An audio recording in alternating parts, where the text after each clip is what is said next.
Hi everyone, this is Dr. Diane Hayden with Natural Nutmeg Magazine and our Lunch and Learn live videos with our expert contributors who are talking about how to cope with the COVID-19 situation and uplifting interviews about topics related to natural therapies and how to live a holistic lifestyle with tips you can integrate into your daily life.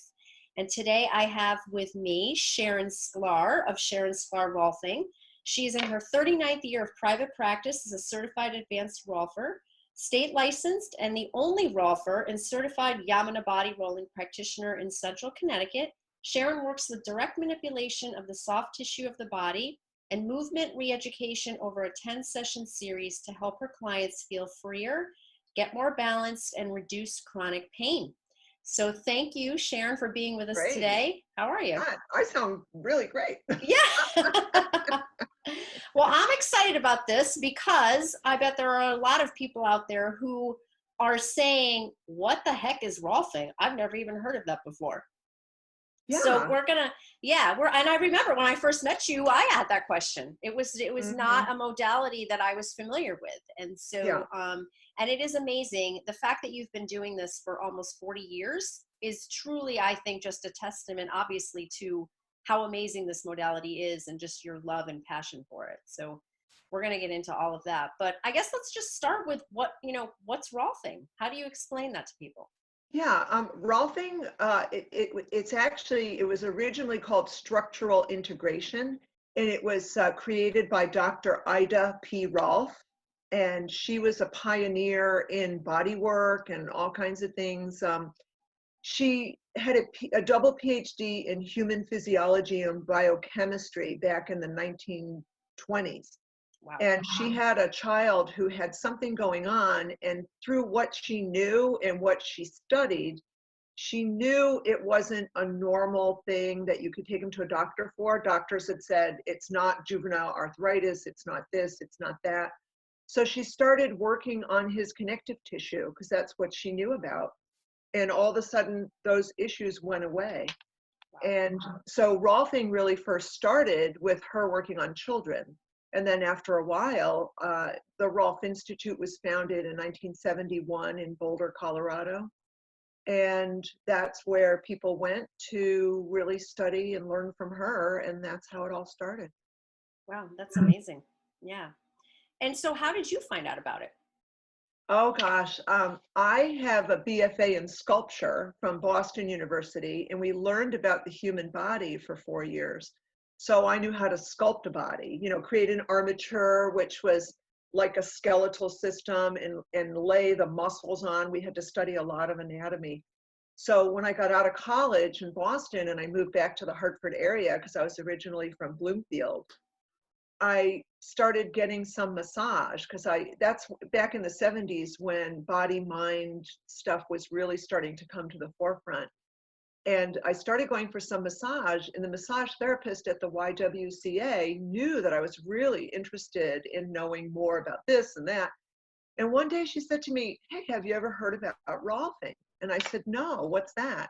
She said, somebody just dropped off some information. I'm not sure. And I remember this as if it was just yesterday. She said to me, it's about organizing and integrating your body. And this light went off, and I just went, whoa, that's exactly what I need. In art school, the weirder you are, the cooler you are. And I was not that weird, and I was not that cool, and I was not in my body. So it became something that I said, oh my God, I've got to do this. And in my second session of the 10-session series, because it's formulated to really work throughout the whole system of the body, in my second session, I knew this is what I was going to do for the rest of my life. That's amazing. Yeah. Yep. And here you are, still doing it, and you love it for sure. I am. Yeah. I do. Yeah. So what else can you tell us? I mean, I guess let's just talk about why would someone choose Rolfing? What kind of issues might I be having that would be helpful, to use that modality? Right. There's a variety of things, but I would say mostly we're working with people who have chronic pain. Chronic pain is generally due to the fact that the entire structure of the body is out of alignment. So if you view your body as being segments, that this one is forward, this one is back, this one's twisted, this one's turned, you know, all the little falls off your bicycle as a kid or the fender bender car accidents through your life, all of that contributes to our bodies becoming what we call out of whack. So my job as a Rolfer over a 10-session series is to work in the soft tissue of the body. The soft tissue is everything basically but the bone. So it's muscles, tendons, ligaments, and most importantly, this stuff in the body called fascia, which is the connective tissue that coats everything. So what we're talking about with, you know, with the fascia is that when the body gets injured, let's say I get pounded, okay? So basically what happens is the fascia secretes a gelatinous liquid, which at first keeps everything moving. But after a while, the liquid dries out and it begins to act like glue. So instead of my body moving as separate pieces, it begins to move as a whole region. And that's when people begin to feel that they're not as flexible, that something doesn't move as well. They start getting a hitch in their hip or a problem with their knee. So my job as a Rolfer over the 10-session series is layer by layer, piece by piece, begin to dissolve the gluing of the fascia. And it's done by manipulation with my hands. Mm-hmm. How does it work in conjunction with, I guess, or in place of massage? Like, would someone choose to do both massage and Rolfing, or would they, like, how are you different from that, I guess is what I'm trying to get at. I mean, I always get asked that question, and I also get asked the question of chiropractic. Mm-hmm. So, you know, if what we're looking at is chronic situations in the body, a chiropractor basically wants to change that situation by working on getting the bones into their natural alignment. So they do the adjustments. Some chiropractors work on some of the tissue, but a lot of it is just get the adjustments. And as the bones go back into place, they're kind of thinking that now the tissue will stay in place.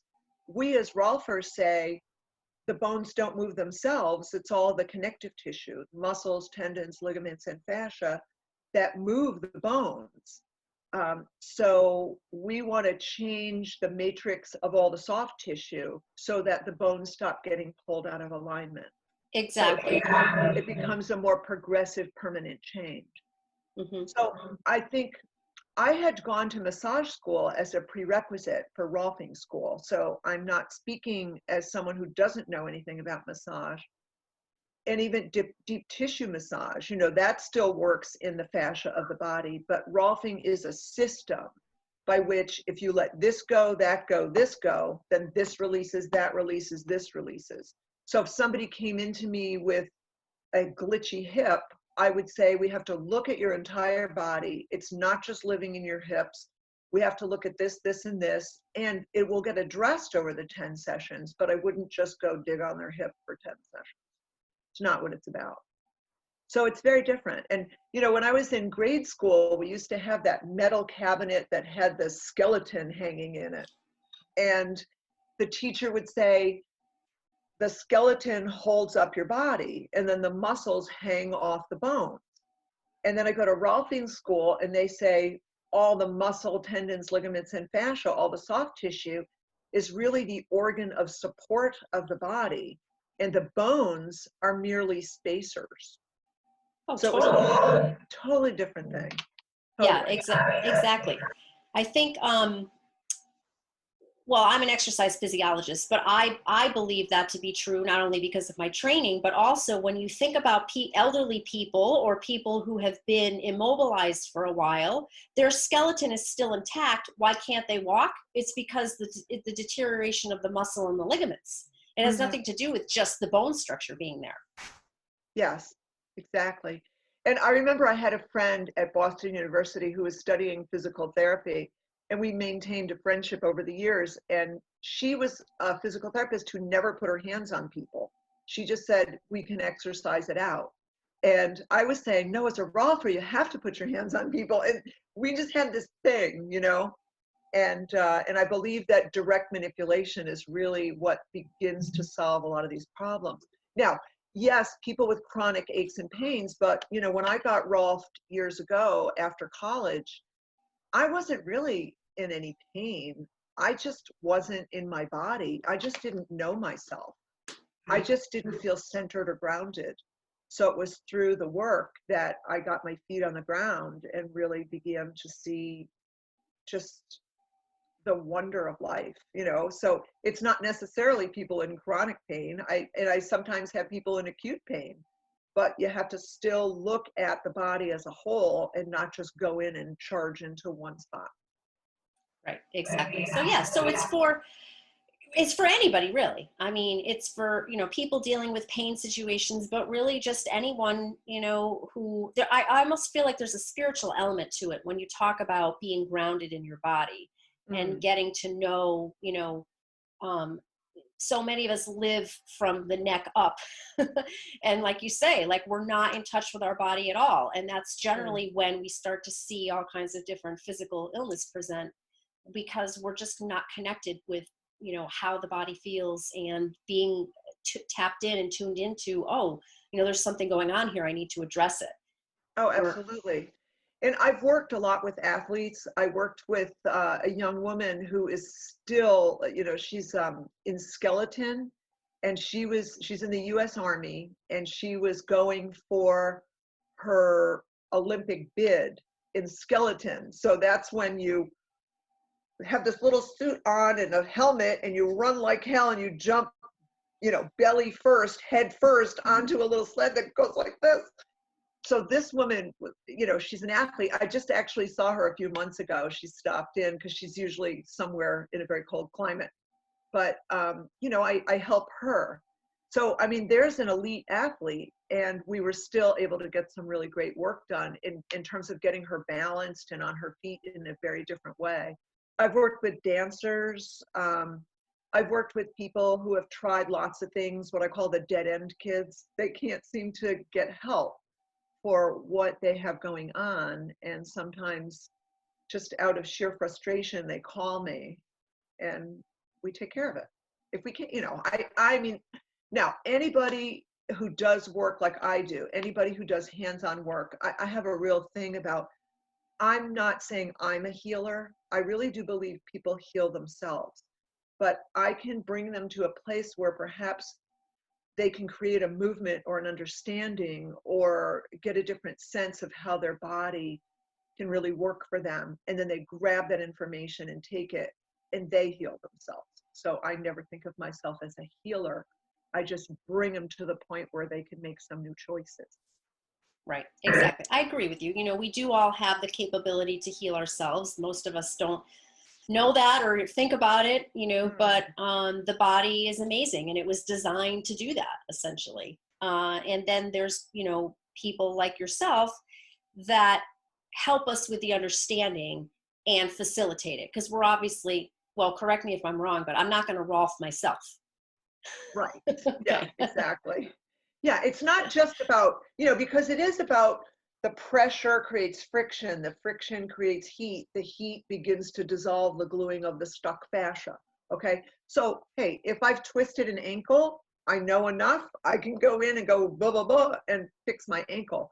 But for the most part, it's not something that people really do to themselves. It's really something that, you know, gets done by, you know, a specialist, a professional. Right. Yep.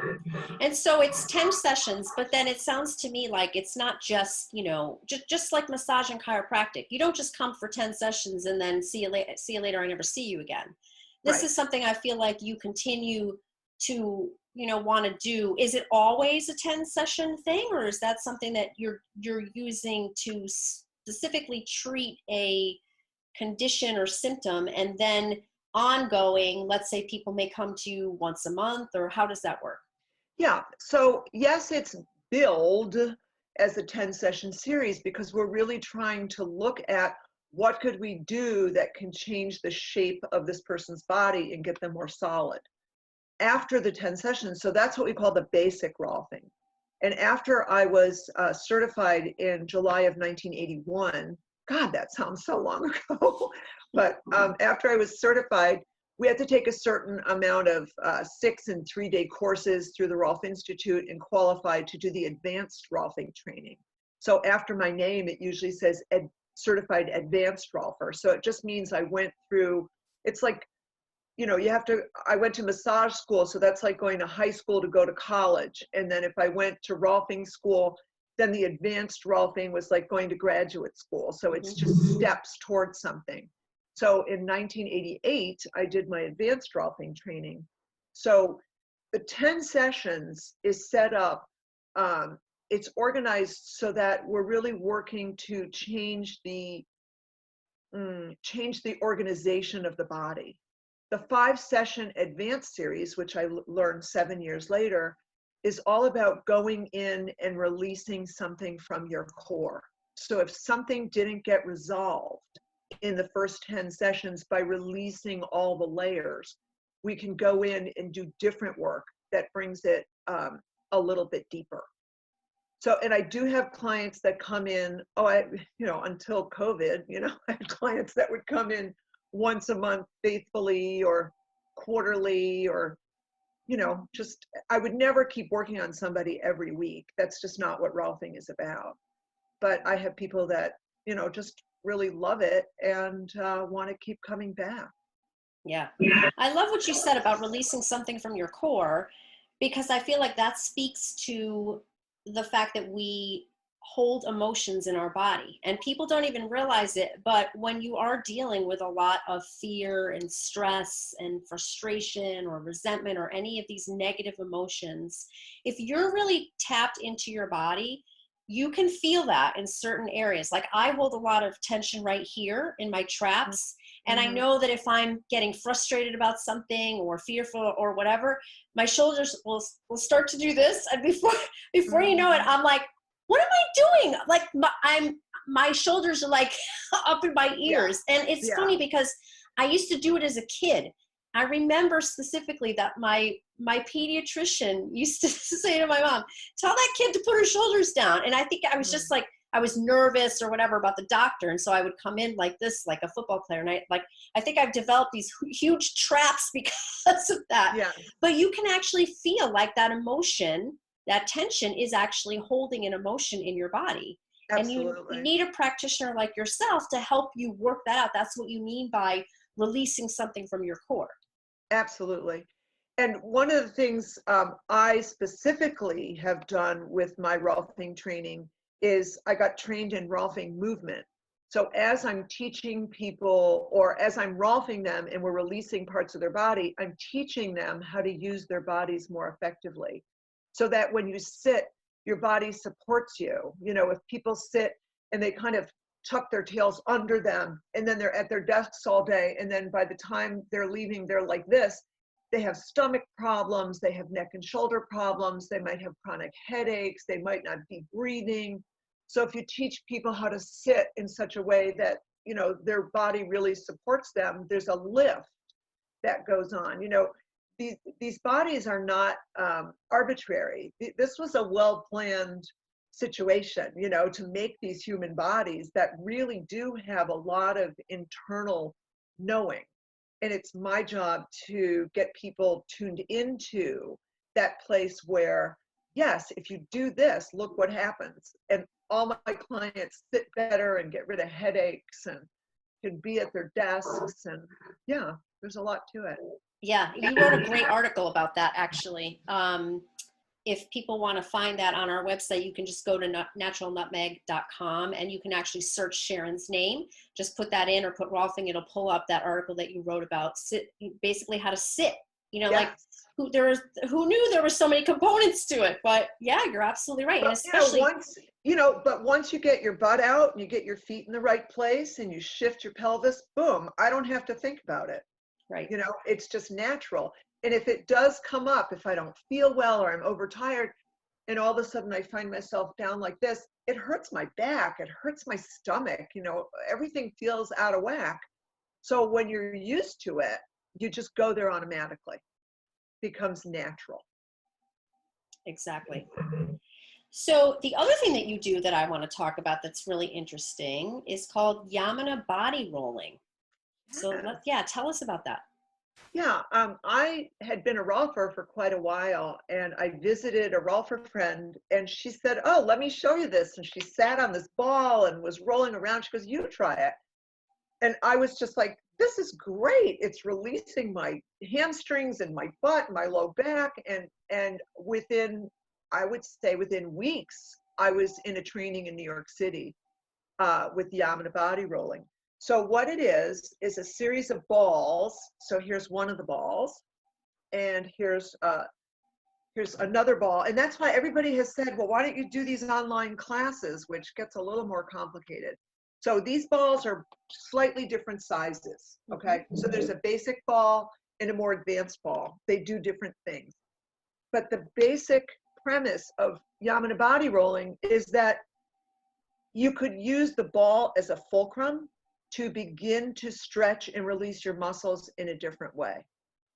So you can stretch forward. If you're sitting on the floor with your legs out in front of you and you reach forward, yes, you'll feel it in your low back, the stretch. You'll feel your hamstrings release. But if you have the ball there and you use it as a fulcrum, you call circulation into the area. You use your own body weight to kind of put the pressure in, and it's totally, totally different. So I had written this article for the April Natural Nutmeg all about Yamana body rolling because I'm the only one around that does it. For some reason, I'm the only one that does these things. And here's stuff that we use for the feet, standing on these things and organizing your feet in a different way. So, and I had 4 classes all set up in different yoga centers, 2 in April and 2 in May. Whoop, there goes COVID and, all that stuff. They will be rescheduled, but we can't even talk about that yet because no one knows what's going on. But I find that the Yamana body rolling is like someone teaching someone to do self-massage, on this ball. And there's a right way to do it and a wrong way to do it. Don't just take a ball and plop down on it. If you just plop down in the middle of your hamstring, you could tear it. So you always start on a bone. There's a whole lot to it. But I love doing it, and I was certified in 2004. So I've been teaching it now for 16 years, and it's really been fun. And I'm not the kind of person who wants to every Tuesday night at 7 o'clock lead a class. It's just not what I do because I'm so busy Rolfing during the day. But I teach this 2-hour class to teach people how to do it so they could take it home, and in the privacy of their own homes, they can roll up against the wall to do it. They can sit on the floor. They could sit on a chair. I mean, it's so versatile for anybody. So it's really been a great addition, and it's all with that same philosophy of your body can heal itself, that you can draw circulation to the area and you can release your muscles. You don't always need someone else to do it for you. Right. And how often would you do that? Well, I have some people that during times of big stress, they would do it every day. Some people love tuning into it once or twice a week. You could do a whole spine thing, a whole hip thing. There's so many parts of the body. You could just do a little segment. You could come home after a busy day at work. This is pre-COVID. After a busy day at work and you're going out to meet friends for dinner and you're going to be out all night and your lower back is a little funky. So you get up against the wall and you roll on this ball against the wall and you do it for 5 minutes and you feel, wow, I can do anything I want. So it's very different from having to rely on someone to help you do it. You can just have the information and do it yourself. And that's the thing I really love the most about it. Yeah, I think that people are going to be excited about that because even, we're saying sort of like pre-COVID, but I feel like there's going to be a whole lot of different issues that come out from people working at home from a biomechanical standpoint. I mean, a lot of people they may have had a more, sedentary desk job in general, but when you're in an office, typically you're probably getting up more, you might have to walk to go to meetings, or you're traveling around a little bit more.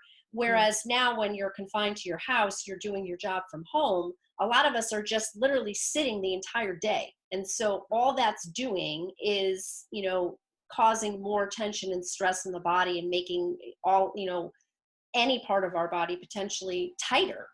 That this could be something great for people that they could use on a daily basis. Oh, absolutely. And if I had it, see, one of the things I love to do in my workshops is people pay the $40 to take the workshop.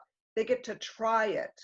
And at the end of the workshop, I am just not an ambulance chaser type of person, like jam it down their throats, they gotta buy the balls, If after the workshop, they see the value in it for themselves and they want to buy the ball, 1 ball, 2 balls, the foot wakers, whatever they want, they can buy them right there and they can take them home. But for me to begin to translate onto an online format means people have to now contact me and buy the balls first and buy all the stuff. And then what happens if you don't have a pump and you can't blow up the ball? I think that perhaps, oh God, I hope there's never a next time that we're all in this situation, but I would love to see people being able to do things like this on their own. And it's just a question of how do we create that without them having to go to a huge expense to buy the stuff first. I'm kind of like, try it. If you like it, you'll buy it. And they're very successful workshops, and they're a lot of fun. People like them. Yeah, definitely. Well, I think that you will definitely get your workshops in again. I'm confident and certain of that for sure. Is there anything else that you wanted to leave us with or let us know? Any other recommendations or tips that you have for people while we're kind of all homebound, what we can do, Well, yes. I mean, I'm just looking at the things I'm doing for myself because I've written a couple of blogs about these things. I think eating right, getting your food in, getting your protein, drink your water, take care of yourself, because to be your optimal health means that your immune system is working. So since this is a disease against, weak immune systems, keep your system going, and make sure you get that water in. I'm a real advocate of really drinking a lot of liquids. Like I have a ginger tea right here. Try to stay away from caffeine. I have 2 dogs, so I am always outside. I'm either taking a run with the dogs or I hike on Sundays for 3 hours with the dogs. And so get outside, get yourself moving. I think the important thing is, even if you turn on some great music and for 10 minutes you dance or you jiggle or you just thrash around, it doesn't matter. If you're not a dancer and you don't have any rhythm, just move, just keep experiencing something that allows you to get your juices flowing, because it's movement that really saves us. It's your body having rhythm and flow. I think that is really saving us and getting rid of some of the stress. And I've given myself only watching the news 1 time a day instead of being a little bit of a news and weather junkie like I usually am, because it's not such good news. So to just stay away from the things we know create kind of a negative feedback in our bodies.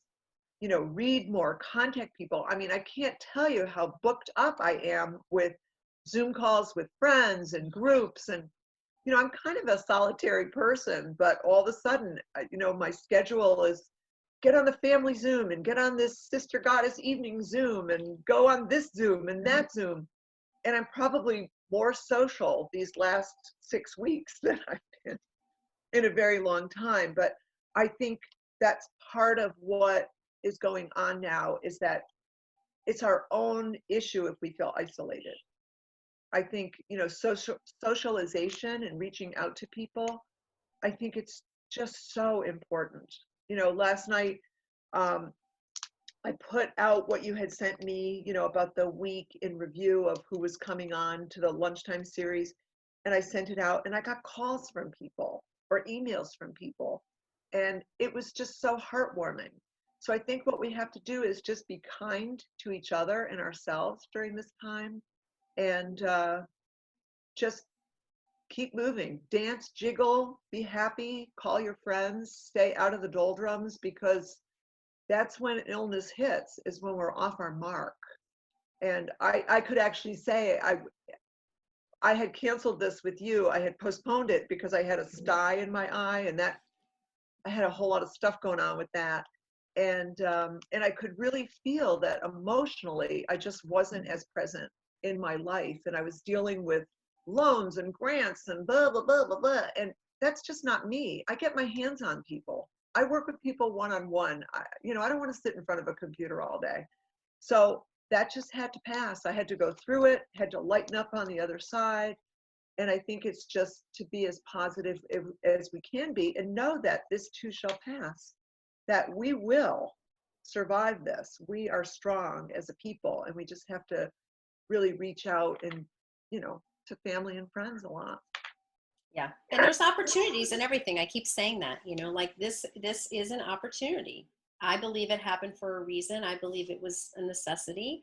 And I think that we need to take the positive from it and, and make changes in our lives where those need to be made. I love a bunch of the points that you made. Definitely the connection with people. I mean, I have a girlfriend in Manhattan that if I'm lucky, maybe I see her twice a year. I've seen her every single week for the last 6 weeks on a Zoom call. Like, I've seen you more in the last 6 weeks than in the last 2 years, Right. literally, and just getting up and moving, because we said earlier that, the reason why people have so many issues is because they sit too much, they get tense in their body, they're not connected to, those feelings. And like you said, just get up and, even if it's jumping around or whatever, you don't have to be J-Lo to dance, that's for sure. Right. Exactly.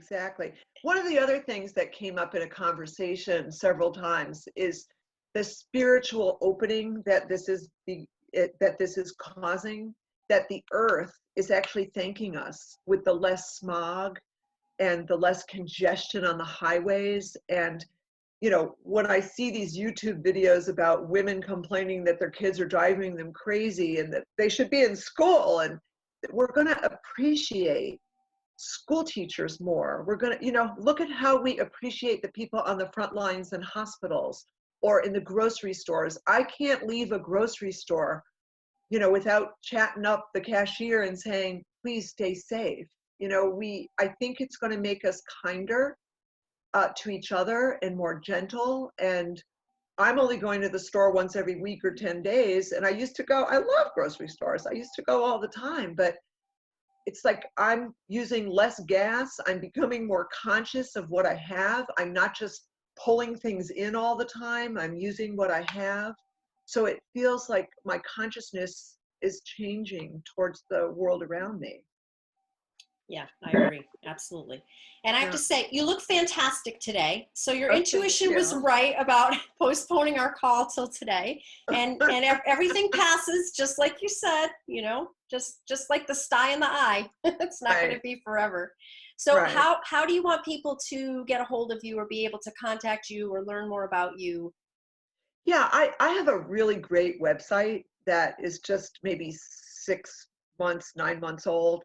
Sharon Sklar, Sklar, Rolfing, like golfing, but with an R. And there's a way to sign up for the newsletter. You could look at my blogs. There's all the, some of the stuff about sitting and doing things in the blog. All that is listed. There's a lot of information about Rolfing. Dr. Rolf believed that when people, like when the body gets working appropriately, it will spontaneously heal itself. So if somebody came to me and said, look, I have stomach problems and all these food allergies, and all of a sudden all that was gone, which it has happened, I would say, well, don't come to me for that. But I really do believe that when everything gets into the right order and balance, that there's freedom. So I think my website really does a great job of explaining that. And there's a lot of testimonials, and I think it has a wealth of knowledge. And I don't have a textable number. So on my website is my phone number that people could call me, or they could send an email to me via the website. And it's great. Thank God for technology. I know. Yep. So Sharon Sklar, Rolfing.com. And you can also find information about Sharon on our website, naturalnutmeg.com. You can just in the search tool, put her name in and bring up all the articles that she's written. And on our social media feeds at Natural Nutmeg Magazine. And we want to thank you for being with us today. This is great information. And we'll get this recording downloaded and out to everybody. Hope you all enjoyed the call today. And thanks again, Sharon, for being with us. Thank you so much. This really means a lot to me to get the word out. Thank you so much. Awesome. Everybody have a great day. Be safe.